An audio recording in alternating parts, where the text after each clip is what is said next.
আসসালামু আলাইকুম, welcome to my YouTube channel and Facebook page. আমি এই মুহূর্তে যেখানে দাঁড়িয়ে আছি এটা একটি বিজিবির ওয়াচ টাওয়ার। গেদে এবং জয়নগর বর্ডার হয়ে প্রতিনিয়ত 5 আগস্টের আগে অনেক মানুষ ইন্ডিয়াতে যেত। এ দর্শনার যে বর্ডার চেকপোস্ট হয়ে আপনারা অনেকেই জানেন, সারা বাংলাদেশে এই বর্ডারটা কিন্তু অনেক পপুলার। এখান থেকে প্রতিনিয়ত প্রতিদিন শয়ে শয়ে মানুষ যাতায়াত করতো ইন্ডিয়াতে।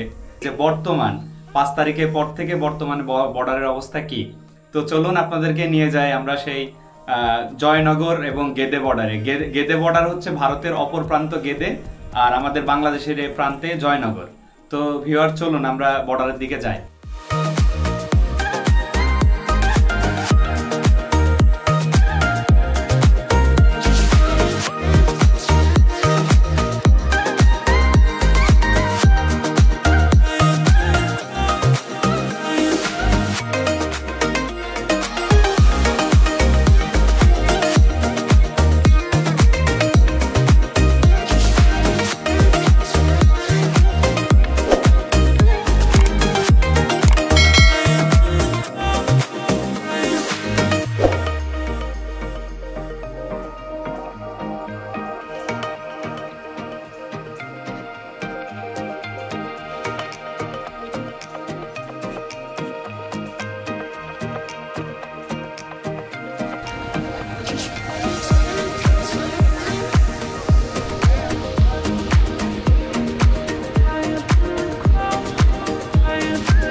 সো ভিউয়ার্স, আমরা এই মুহূর্তে জয়নগর বর্ডারে আছি। গেদে বর্ডার নামে অনেকেই জানে। আসলে গেদের দিকটা ভারতের, আর আমাদের এই দিকটা জয়নগর, তাই তো ভাই?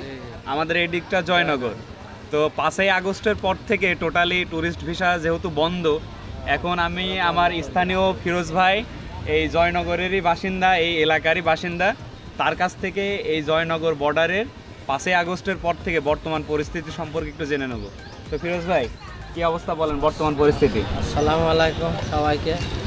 আমাদের গ্রামে অনেক যাত্রী কমে গেছে, আপনার 30টা 40টা এরকম যাত্রী যাওয়া আসা করে, কিন্তু এখন প্রতিদিন 30টা 40টা। এটা কি মেডিকেল? এটা মেডিকেল আছে, কিন্তু বাংলাদেশের ট্যুরিস্ট ভিসা বন্ধ। তারপরে আপনাদের ভারতের ট্যুরিস্ট ভিসা চালু আছে ভারতের, কিন্তু বাংলাদেশের ট্যুরিস্ট ভিসা বন্ধ। যেহেতু ভারতের ওরা আসা যাওয়া ওদের স্বাভাবিক আছে, টুরিস্ট ওদের স্বাভাবিক আছে, কিন্তু আমাদের বন্ধ।